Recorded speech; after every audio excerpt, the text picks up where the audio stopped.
અમદાવાદ શહેર ભાજપમાં ફરી પત્રિકા કાંડ, નનામી પત્રિકામાં સંપત્તિ, કોન્ટ્રાક્ટ સહિતનો ઉલ્લેખ. આ સાથે જ ધર્મેન્દ્ર શાહ, ધારાસભ્ય અમૂલ ભટ્ટના નામનો પણ પત્રમાં ઉલ્લેખ. નનામી પત્રિકામાં એમસી દંડક, શીતલ ડાકા સહિતના નેતાના નામનો ઉલ્લેખ કરાયો. પત્રમાં મહિલા નેતાઓ સામે આપત્તિજનક લખાણ. પત્રિકાકાંડને લઈને ભાજપ નેતા યજ્ઞેશ દવેનું નિવેદન. આવો પત્ર મારા ધ્યાને નથી આવ્યો. પત્ર મારા ધ્યાનમાં આવશે તો પાર્ટી તપાસ કરશે. ગુજરાત ભાજપને મળશે નવા પ્રદેશ પ્રમુખ. આજે દિલ્હીમાં જેપી નડ્ડાની અધ્યક્ષતામાં ભાજપના રાષ્ટ્રીય મહાસચિવોની બેઠક. ભાજપના રાષ્ટ્રીય અધ્યક્ષના નામ પર થશે ચર્ચા.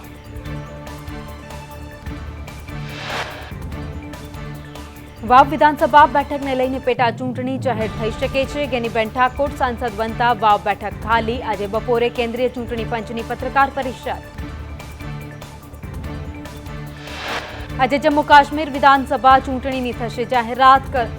કલમ 370 હટાવ્યા બાદ પ્રથમવાર વિધાનસભા ચૂંટણી. 5 થી 7 તબક્કામાં યોજાઈ શકે ચૂંટણી. મહારાષ્ટ્ર, ઝારખંડ અને હરિયાણા વિધાનસભા ચૂંટણીની પણ થશે જાહેરાત. ચૂંટણી પંચે જમ્મુ કાશ્મીરમાં સ્થિતિની સમીક્ષા કરી. દેશભરમાં આઈએમએના ડોક્ટર્સની આવતીકાલે હડતાલ. કોલકાતાની આરજીકર હોસ્પિટલમાં હુમલાને લઈ રોષ. આઈએમએના ડોક્ટર્સ કામગીરીથી અળગા રહ્યા. ગાંધીનગર મેડિકલ કોલેજના ડીને મહિલા ડોક્ટર્સની સુરક્ષાને લઈને હાથ ઊંચા કર્યા. ડોક્ટર શોભનાએ સુરક્ષાની જવાબદારી ડોક્ટરો પર ઢોળી. ડીને કહ્યું, મહિલા ડોક્ટરો રાત્રે બહાર નીકળવાનું ટાળે. કોલેજ હોસ્ટેલમાં કોઈ મહિલાને સાથે રાખે. કોલકાતાની ઘટનાના ગુજરાતમાં પડઘા. અમદાવાદની બીજી મેડિકલ કોલેજમાં તબીબો ઓપીડી સહિતની કામગીરીથી અળગા રહ્યા. ઇમરજન્સી સિવાય તમામ મેડિકલ સેવા બંધ. તબીબોની સુરક્ષાની માંગ સાથે વિરોધ. બીજી મેડિકલ કોલેજના તબીબોની હડતાલ અંગે કોલેજના ડીન ડોક્ટર હંસાબેન ગોસ્વામીનું નિવેદન. કોલકાતાની ઘટના બાદ બીજી મેડિકલની સુરક્ષામાં વધારો કરાયો. સીસીટીવી, સિક્યુરિટી ગાર્ડ સહિતની વ્યવસ્થાઓ વધારાઈ. અમદાવાદ સિવિલના તબીબોની હડતાલથી દર્દીઓને હાલાકી. અમદાવાદ સિવિલમાં જુનિયર તબીબોની હડતાલથી ઓપીડી બહાર દર્દીઓની ભારે ભીડ. દર્દીઓ કલાકો સુધી વેઇટિંગમાં ઊભા રહેવા મજબૂર. કોલકાતાની ઘટના બાદ રેસિડન્ટ તબીબોમાં રોષ. વડોદરામાં એસએસજી હોસ્પિટલમાં તબીબોની હડતાલ. ઓપીડી નજીક ભેગા થઈ રેલી યોજી વિરોધ કર્યો. રેસિડન્ટ તબીબો ચોક્કસ મુદતની હડતાલ પર. સયાજી હોસ્પિટલમાં સિક્યુરિટી મજબૂત કરવા તબીબોની માંગ. તબીબોનું કહેવું છે, ઘણા સ્થળે લાઇટ કે સીસીટીવી ન હોવાથી ભય. રાજકોટ સિવિલ હોસ્પિટલમાં તબીબોની હડતાલ. ઇમરજન્સી સારવાર સિવાય તમામ સેવાઓ બંધ. જુનિયર અને સિનિયર ડોક્ટર્સ દ્વારા વિરોધ પ્રદર્શન. સુરત નવી સિવિલના રેસિડન્ટ ડોક્ટરનો વિરોધ. સુરક્ષાની માંગ સાથે 500થી વધુ રેસિડન્ટ ડોક્ટરોએ રોષ વ્યક્ત કર્યો. કલકત્તાની ઘટના બાદ સુરતમાં વિરોધ પ્રદર્શન. એસએમસી સંચાલિત સ્મીમેર હોસ્પિટલમાં જુનિયર ડોક્ટર્સ હડતાલ પર. 300થી વધુ રેસિડન્ટ તબીબો બેનરો સાથે હડતાલ પર ઉતર્યા. વિરોધના પગલે ઇમરજન્સી સિવાયની તમામ સેવાઓ બંધ. સુરતમાં તબીબોની હડતાલથી દર્દીઓને હાલાકી. એક બાજુ રોગચાળો, બીજી બાજુ તબીબોની હડતાલ. સરકારી હોસ્પિટલ દર્દીઓથી ઉભરાઈ. મહીસાગરમાં ડોક્ટર ન આવતા દર્દીઓને હાલાકી. તબીબ ફરજ પર સમયસર ન આવતા દર્દીઓ મુશ્કેલીમાં. વાહન બગડ્યું હોવાને કારણે મોડું થયાનું ડોક્ટરનું રટણ. ગાંધીનગર સત્યાગ્રહ છાવણી ખાતે શિક્ષકોના ધરણા. જૂની પેન્શન યોજનાની માંગ સાથે 15,000થી વધુ શિક્ષકોના ધરણા. રાજ્યભરમાંથી શિક્ષકો ગાંધીનગર આવવા રવાના. સુરત સિવિલ હોસ્પિટલમાં વર્ગ 3ના કર્મચારીઓમાં રોષ. રજા અને પગાર મુદ્દે હડતાલ ઉપર ઉતર્યા. નાના વર્ગના કર્મચારીઓને હેરાન કરતા હોવાનો આક્ષેપ. 200 જેટલા કર્મચારીએ રસ્તા પર બેસી વિરોધ કર્યો.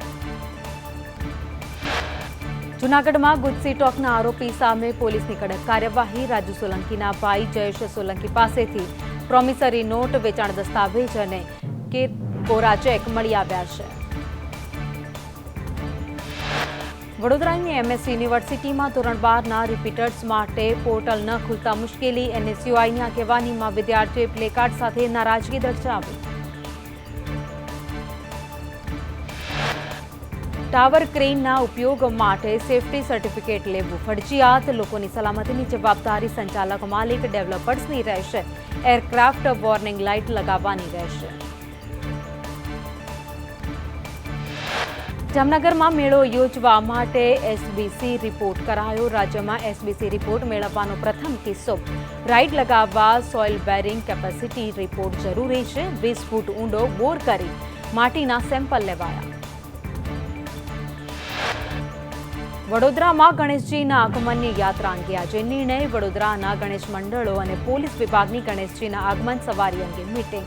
જન્માષ્ટમી સુધી આગમન યાત્રા પર પ્રતિબંધ લગાવતા ગણેશ મંડળોમાં રોષ. ભાવનગરમાં બાયોમેટ્રિક સિસ્ટમો દયનીય હાલતમાં. ગ્રામ પંચાયતમાં બાયોમેટ્રિક સિસ્ટમ દૂર ખાઈ રહી છે. 6 વર્ષ પહેલા લાખોના ખર્ચે નખાઈ છે આ સિસ્ટમ. સુરતમાં સંદેશ ન્યૂઝના અહેવાલ બાદ આરોગ્ય વિભાગ હરકતમાં. સંદેશ ન્યૂઝના અહેવાલ બાદ સિવિલ હોસ્પિટલમાં સરકાર તરફથી દવાનો સ્ટોક મોકલવામાં આવ્યો. અરવલ્લીમાં ભાથાજીના મુવાડા ગામે તંત્ર દ્વારા રસ્તાની કામગીરી શરૂ કરાઈ. કીચડવાળા રસ્તાથી વિદ્યાર્થીઓ અને ગ્રામજનોને પડી રહી હતી હાલાકી. ગ્રામજનોએ અહેવાલ અંગે સંદેશ ન્યૂઝનો આભાર માન્યો. અમદાવાદના નારોલમાં ગેસ લીકેજથી દોડધામ મચી. ખોદકામ દરમિયાન પાઇપમાં લીકેજ થયું. ફાયરની ટીમ કંપનીના કર્મચારીઓ લીકેજ બંધ કર્યું. રક્ષાબંધનના પર્વને લઈને ભુજની બજારોમાં રાખડીની ખરીદીમાં ગરાકી જોવા મળી. બજારમાં અવનવી ડિઝાઇનની રાખડીઓ આકર્ષણનું કેન્દ્ર. પાલનપુરના સિલ્વર પાર્કમાં ચેઇન સ્નેચિંગની ઘટના. 2 બાઇક સવારે મહિલાના ગળામાંથી ચેઇન સ્નેચિંગ કરી ફરાર થયા. પાલનપુર પશ્ચિમ પોલીસે ઘટના સ્થળે પહોંચીને સીસીટીવીને આધારે તપાસ હાથ ધરી. કડીમાં વોરંટ બચાવવા ગયેલા પોલીસકર્મી પર હુમલો. પોલીસે હુમલો કરનાર આરોપી ઇરફાન ઉર્ફે ગિરી મલેક સામે ફરિયાદ નોંધી ઉઠક બેઠક કરાવી. જૂનાગઢમાં તબીબને માર મારવા મુદ્દે પોલીસે 8 શખ્સને રાઉન્ડ અપ કર્યા. સિવિલ હોસ્પિટલના ડોક્ટર, નર્સિંગ સ્ટાફ પર મૃતકના પરિજનો દ્વારા માર મરાયાનો આરોપ.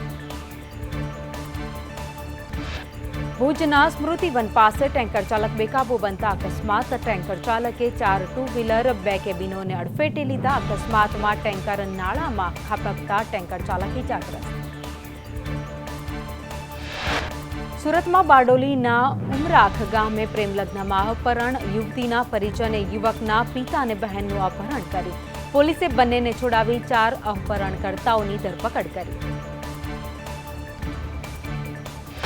સુરતમાં શેર માર્કેટમાં રોકાણને નામે 14 લાખની ઠગાઈ. સાયબર ક્રાઇમે 2 આરોપીની કરી ધરપકડ. બંને આરોપી ગુજરાત બહાર ગુનાહિત ઇતિહાસ ધરાવે છે. રાજ્યમાં આજે સાર્વત્રિક હળવા વરસાદની આગાહી. રાજસ્થાન તરફ સક્રિય સિસ્ટમથી રાજ્યમાં આજે હળવા વરસાદની આગાહી હવામાન વિભાગે કરી. અમદાવાદ, ગાંધીનગરમાં આજે હળવા વરસાદની શક્યતા. અમરેલી, જૂનાગઢ, પોરબંદર, દ્વારકા, ગીર સોમનાથ, ભાવનગર સહિત જિલ્લામાં હળવા વરસાદની આગાહી. બનાસકાંઠા, સાબરકાંઠા, મહેસાણા, ખેડા, નડિયાદ, આણંદ, વડોદરા, નર્મદા, ભરૂચ, સુરત, તાપી, ડાંગ, દમણ, દાદરાનગર હવેલી સહિતના વિસ્તારમાં વરસાદની આગાહી. ભાવનગર જિલ્લામાં જળસંકટના એંધાણ. ભાવનગરના 12 ડેમમાં પાણી સંગ્રહમાં 52% ઘટાડો. જિલ્લામાં ભારે વરસાદ ન થતાં આ વર્ષે જળાશયોમાં જળસંગ્રહ ઓછો થયો.